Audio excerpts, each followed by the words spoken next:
All right, well, welcome to the first ever workshop track of Shift Conference. This is going to be our living room at Shift Conference, and as I can see, there's already the gentleman that made himself at home. Good stuff. So, Area 55 is not the workshop track. It's a track where we are going to have workshops. In addition to workshops, we're going to have a couple of presentations that are not hands-on. They're presentations just like those downstairs at the main stage. The first one today is going to be about IT projects, agile, and everything that goes with it. And I'm more than happy to introduce Andrea to the stage. Before Andrea starts, I gotta thank our sponsors, Red Bull. There is a fridge at the stage. Feel free to walk to it, grab a Red Bull if you're still sleepy. I'm pretty sure this is going to be very welcome tomorrow after the party tonight. So with that said, take it away, Andrea. Thank you, Gregor, for the intro. Good afternoon, everyone, and thank you for joining my presentation. Seems like we have technical problems here as well. Okay, so my name is Andrea Grisogono, and I'm going to talk about why your projects are likely to fail. Before we start and we go into details and reasons behind that, can you please raise your hand if you are currently working on any type of IT project? Anyone? Oh, great. Okay, so now think about those projects that you are working on and how do you feel about the project? So, are you feeling positive about those projects, or you're feeling kind of on slippery road that your project might crack anytime soon? Well, most likely you have higher chances to fail than you actually suspect. All right. Okay. Oh, this is way better. I can hear myself. So before we go into details why actually IT projects fail, let's take a look at some important numbers. Here, thank you. Thank you, gentlemen. Just take your seat and join us.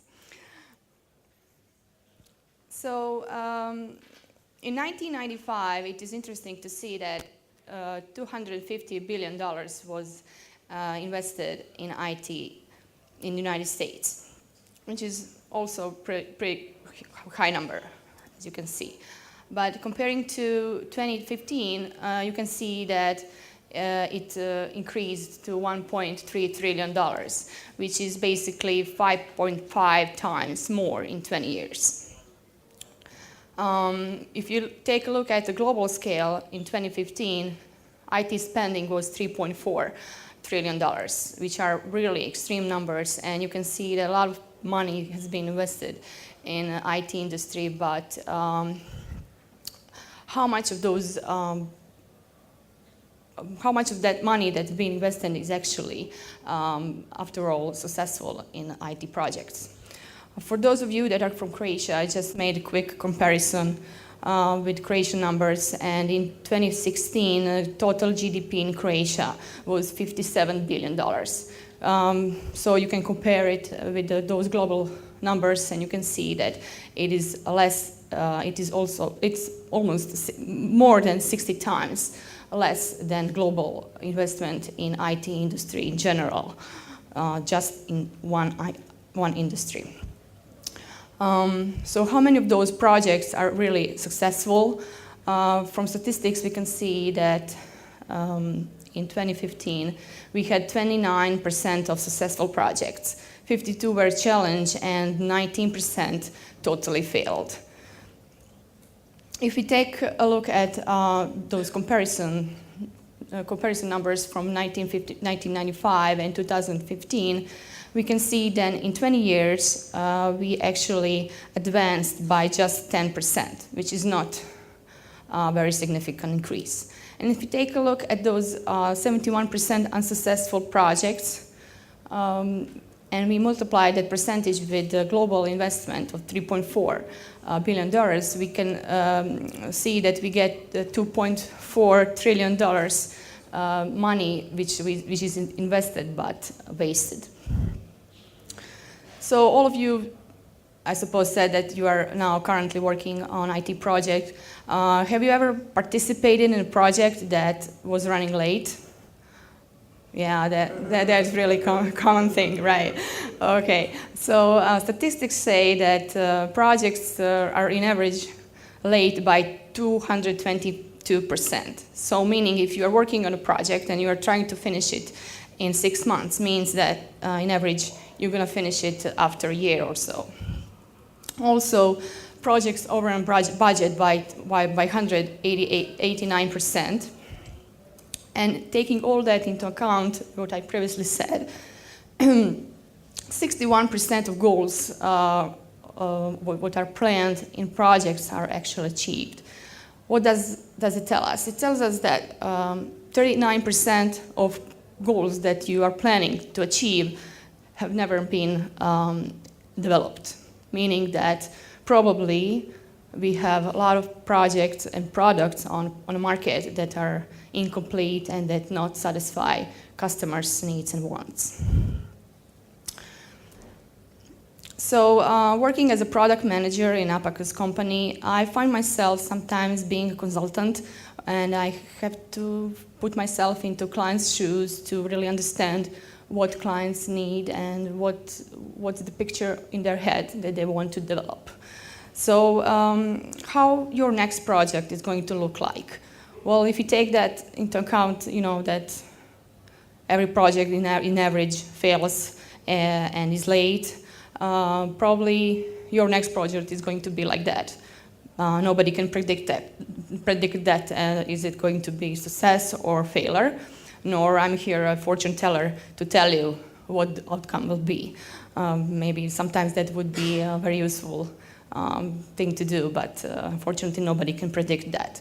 So if your new software project is going to be average project is going to look like this. So very common scenario is that first phase of the project is very optimistic, everybody is excited, and all the projects that you worked on before seem very, very far away, and all the problems that you had before, you just put aside and you say, okay, this time I have a new idea, and we heard that user testing is really important. We're going to do that this time, and this project is going to really be a successful one. And you really, continue with that emotion, and right at the beginning of the project, you have an ideal plan. Every project at the beginning is, in the green. Finances are on hand, and all within the team and within the development team is involved in development. At the beginning, also some problems occur. You have some dilemmas that you think are not important to be mentioned at front. Let's say you are working on a software project and you know that you're gonna need integration with third-party software, but you just ignore that right at the beginning, and you say, okay, we're gonna do that later. We will think about it later. Now, after a few months later, even sometimes it happens to a few days later, you realize, that you are going to miss deadlines and that you are not going to meet the expectations of your clients, of your customers, and you start panic because you realize that your project is going to be late, and obviously, it is time to panic. You try to, think about some things that you want to implement to save the project, to motivate people on the team, but you don't know how to cope with that.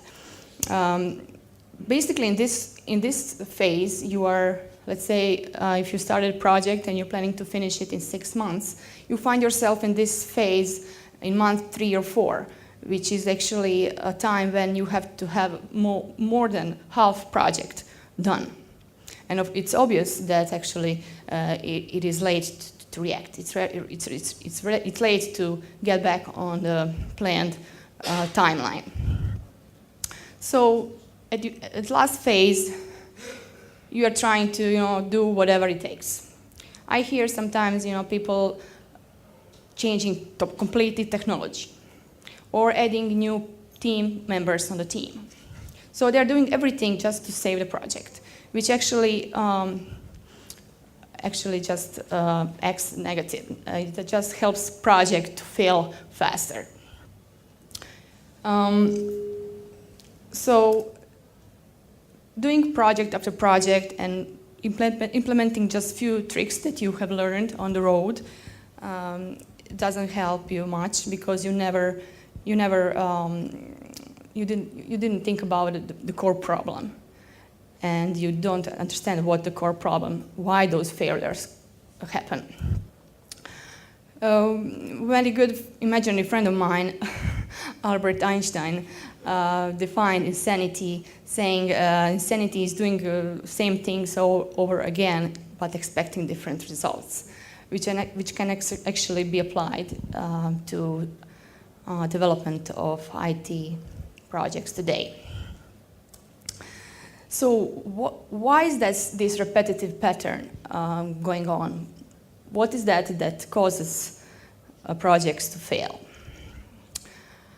I often hear from clients, blaming each other.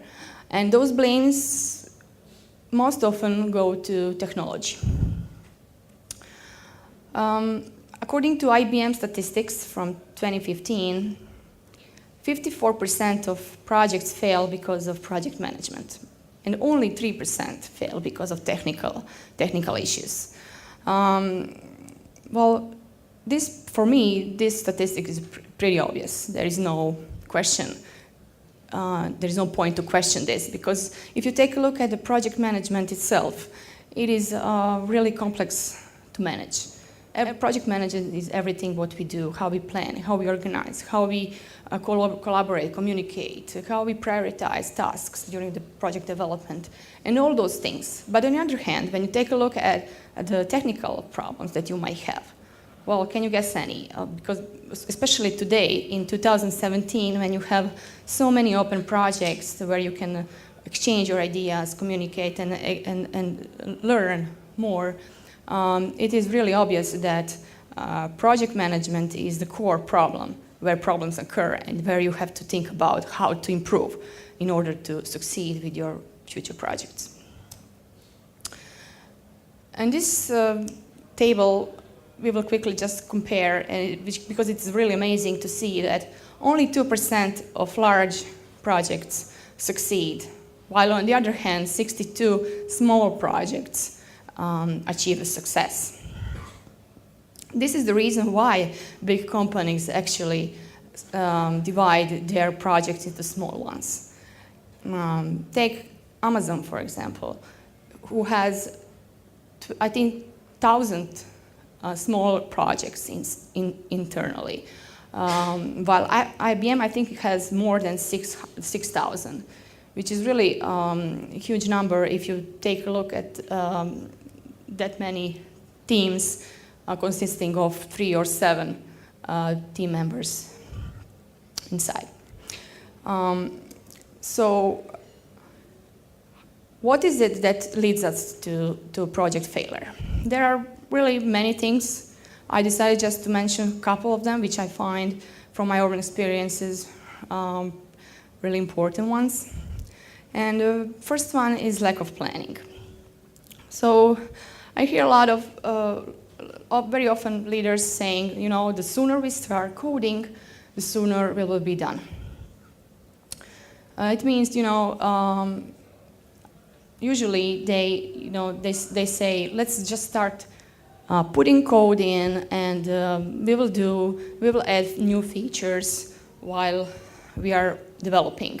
They're trying to say, let's see how code looks like, and then we will make a picture in our mind to continue with development in in order to succeed. Okay, so another one is sometimes team doesn't have a right experience and expertise to actually plan right and to put all those development phases into really a good picture. And also one assumption, which is really totally wrong, is that planning takes a lot of time, and because of that we are going to miss deadlines. For me, let's say prototyping, wireframing, and let's say user testing are some things that really just accelerate projects to actually achieve success even faster instead of not having them at front. Another reason is having insufficient resources in terms of tools, people, or I'm sorry. So leaders think, let's save while cutting corners. They decide, I actually have experience working in a team where they decided to hire 50 low-cost developers and just 2 senior ones, thinking we were going to achieve success faster than we had 10 senior ones and just a couple of low-cost ones, which is totally wrong assumption. Don't forget that your staff, your team members are really the most valuable resources that you might have on your team. And don't forget to focus on quality instead of quantity of your staff. And the last reason, but not the least, is the project scope creep. So projects usually start, with brilliant idea, but while developing, they grow. They add features because they want to solve big picture, big problems right at front. However, it is a wrong assumption, and it's wrong to do, because they should focus on having most valuable product as soon as possible in order to reach end users and to have some shippable product that they can ship on the market.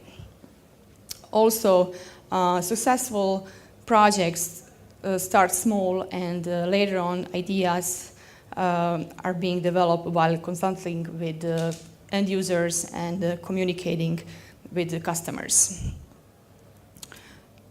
I don't know how many of you have heard of Agile and Waterfall, but Agile and Waterfall are methods used for software development. I'm not going to go into many details. I will just emphasize the main differentiation. So Waterfall method focuses on doing a job in big segments, and leaving testing for the end of the project. When you have at the end product that you can release, that you can show to your end customers. While on the other hand, the Agile methodology focuses on short iterations, where the focus is on having most valuable product as soon as possible. Product that you can test, that you can share with your end users, and where you can get that feedback in order to inspect and adapt to the changes of the project and environment itself. So what is it that successful teams do in order to succeed? Before we go away from here today, and before I close my presentation, I would like to emphasize a few takeaways that I would like you to maybe try to implement in your future projects in order to succeed. First one is plan smart. So try to plan your product instead of project. In that way, you're going to have clear scope and goals, and you are not going to focus your work on processes and tools that you are going to use. Also, divide your projects into smaller ones. You heard of Amazon. I told you Amazon has 1,000 two pizza teams. They call them two pizza teams because their team is big enough that that two pizzas can feed that team. And you have 30 times more chances to succeed if your project is smaller than larger. Also, which is agile methodology suggestion and the whole methodology about is to test and adapt very often. So check, react, and not only a project itself, but check, adapt, and ask for feedback from your customers and from clients in order to know if you are on the right way and if your project is developing how it should be and what actually are their wants and needs. And also the last one is don't forget about the communication. Communication inside the team and the communication to clients and customers from who you need to gain feedback in order to continue with development. Thank you all for joining, and I hope you will apply any tip here that you have heard today. Thank you all, and enjoy your day.